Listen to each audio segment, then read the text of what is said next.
Hello friends, સ્વાગત છે તમારા બધાનું મારા રસોડામાં। તો આજે હું લઈને આવી છું આપણા ગુજરાતી સ્પેશિયલ એવા ઢોકળાની રેસીપી। આજે આપણે ખાટા ઢોકળા બનાવીને તૈયાર કરીશું।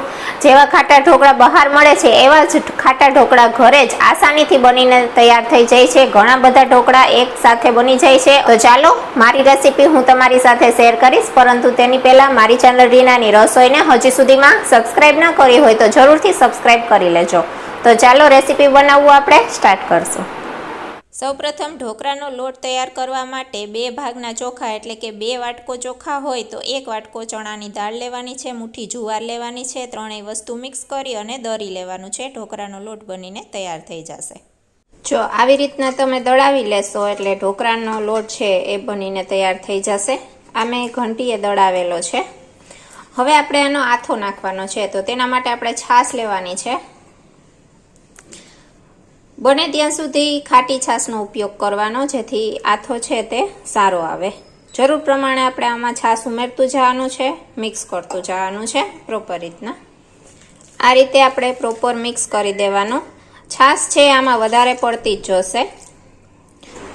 આવી રીતે આપણે જરૂર પ્રમાણે છાશ એડ કરી અને તમે જોઈ શકો છો આ મિશ્રણ આપણે આવું બનાવવાનું છે, આટલું ઘટ રાખવાનું છે આ રીતના। રેડી। હવે આ મિશ્રણ છે તેને આપણે ઢાંકી અને આખી રાત માટે રાખી દેવાનું છે, જેથી આથો છે એકદમ સરસ પરફેક્ટ આવી જાય। તો ઢાંકી અને આખી રાત માટે આપણે રાખી દેશું। હવે સવારે આપણે જોઈ લેવાનું, તો જોઈ શકો છો એકદમ સરસ રીતના ઢોકળાનો આથો છે તે આવી ગયો છે। આ રીતના પરફેક્ટ આથો આવવો જોઈએ।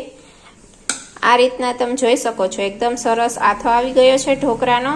છાશ છે ખાસ કરીને આપણે ફ્રીજમાં મૂકેલી ન હોવી જોઈએ, ઠંડી છાશનો ઉપયોગ નહીં કરવાનો, નહીંતર આથો છે બરાબર નહીં આવે। અને થોડીક એવી ખટાશ પડતી છાશ હશે તો એકદમ સરસ પરફેક્ટ આથો આવશે। હવે આ ઢોકળાના બેટરની અંદર આપણે સ્વાદ પ્રમાણે મીઠું એડ કરીશું, કારણ કે આપણે આથો છાશ ખાલી છાશનો જ ઉપયોગ કર્યો હતો રાતે, બીજું કંઈ પણ નાખેલું નથી। તો સ્વાદ પ્રમાણે મીઠું એડ કરવાનું અને હળદર એડ કરીશું। પ્રોપર રીતે મિક્સ કરી લેવાનું છે।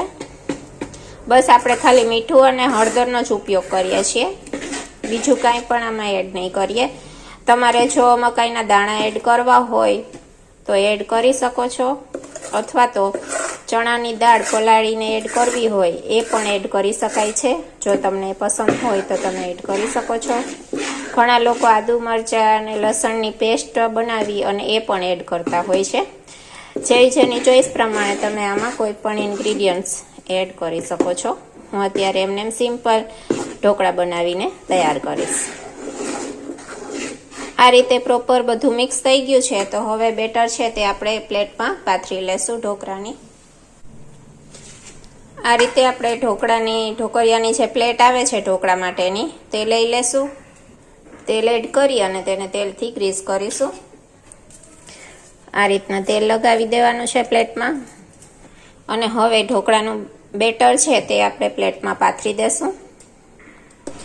આ રીતે બેટર પાથરી દેવાનું છે। બેટર પાથરી દીધા પછી હવે આપણે તેમાં આખું જીરું એડ કરીશું, થોડું લાલ મરચું પાવડર ભભરાવીશું। સાઈડમાં ઢોકળિયામાં આપણે પાણી પણ ગરમ કરવા માટે રાખી દેવાનું છે, એટલે પાણી પણ સાથે સાથે જ ગરમ થઈ જાય। કોથમીર એડ કરીશું। કોથમીર પસંદ ન હોય તો એવોઇડ પણ કરી શકો છો। હવે આપણે આ પ્લેટ છે તેને ઢોકળિયામાં સેટ થવા રાખી દેશું। આ રીતના પ્લેટ રાખી દેવાની છે અને હવે ઢાંકીને 20 મિનિટ માટે ઢોકળા છે તેને આપણે ચડવા દેશું। 20 મિનિટની અંદર જ એકદમ સરસ રીતના ઢોકળા બનીને તૈયાર થઈ જશે। હવે 20 મિનિટ જેટલો સમય થઈ ગયો છે, જોઈ લેશું। તો એકદમ સરસ રીતના ઢોકળા છે તે બની ગયા છે। પ્લેટને આપણે બહાર કાઢી લેશું। આ રીતના પણ પ્લેટ અને વાટકીનો ઉપયોગ કરીને પણ આપણે ઢોકળા છે તે બનાવી શકીએ છીએ। આ બધા એક સાથે ઢોકળિયામાં રહી જશે, એટલે એક સાથે એટલા બધા ઢોકળા બનીને તૈયાર થઈ શકે છે। અત્યારે જે ઢોકળિયામાં સાથે આવી છે એક પ્લેટ છે, પરંતુ આ જૂના ઢોકળિયાના બધા પ્લેટ છે તો તેનો પણ ઉપયોગ કરી અને આપણે બધું જ બેટર પાથરી અને ઘણા બધા ઢોકળા બનાવીને તૈયાર કરીશું. તો આ રીતે એકદમ સરસ ઢોકળા બની ગયા છે. થોડું એવું ઠરી જાય એટલે આપણે ચાકુની મદદથી પીસ પાડી લેશું. હવે આપણે ઢોકળાના છે પીસ પાડી લેવાના છે. આ રીતે પીસ પાડી લેશું. તમે તમારી ચોઈસના મીડિયમ સાઈઝના પીસ પાડી શકો છો. તો આ રીતે આપણે મીડિયમ સાઈઝના પીસ પાડી લેશું. એકદમ સરસ સોફ્ટ સ્પોન્જી ઢોકળા બનીને તૈયાર થઈ ગયા છે. બહાર જે ઢોકળા મળે છે એવા જ ઢોકળા આપણે ઘરે આસાનીથી બનાવીને તૈયાર કરી શકીએ છીએ. તો હવે હું તમને બતાવી દઉં કે કેવા સરસ એકદમ સ્પોન્જી ઢોકળા બનીને તૈયાર થયા છે. આ રીતે તમે જોઈ શકો છો. એકદમ સરસ જાળીદાર અને એકદમ સરસ સોફ્ટ એવા ઢોકળા બનીને તૈયાર છે. આ રીતે એકદમ સરસ મજાના ઢોકળા બની ગયા છે. તમે પણ આ રેસીપી ચોક્કસ ટ્રાય કરજો. હવે આ ઢોકળાને તમારે જો વઘાર કરવો હોય રાઈ મીઠા લીમડાના પાન નાખીને તો વઘાર પણ કરી શકો છો. અને આપણે ઢોકળા છે એ લગભગ તો સિંગ તેલની સાથે જ આની ઉપર આપણે સિંગ તેલ લગાડી અને ચટણી જોડે દહીં જોડે ખાઈ શકીએ છીએ. ખૂબ જ સરસ ટેસ્ટી લાગે છે. તો બધા જ ઢોકળા છે તે આવી રીતના બનાવી લેવાના છે. તેને આપણે સિંગ તેલ ઉપર લગાડીને ખાઈ શકીએ છીએ, તેનો વઘાર કરીને ખાઈ શકીએ છીએ. એકદમ સરસ તમે જોઈ શકો છો, એકદમ સરસ સોફ્ટ ટેસ્ટી એવા ઢોકળા બનીને તૈયાર છે. તો તમે પણ આ રેસીપી ચોક્કસથી ટ્રાય કરજો અને મને કોમેન્ટ બોક્સમાં જણાવજો કે તમને મારી રેસીપી કેવી લાગી. જો તમને મારી રેસીપી પસંદ આવતી હોય, મારો વિડીયો પસંદ આવતા હોય તો ચેનલને સબસ્ક્રાઈબ કરજો, વિડીયોને લાઇક કરજો અને આવો નવો સપોર્ટ દેતા રહેજો. તો બસ મળું છું નેક્સ્ટ વિડીયોમાં નેક્સ્ટ રેસીપી સાથે. ત્યાં સુધી જય માતાજી.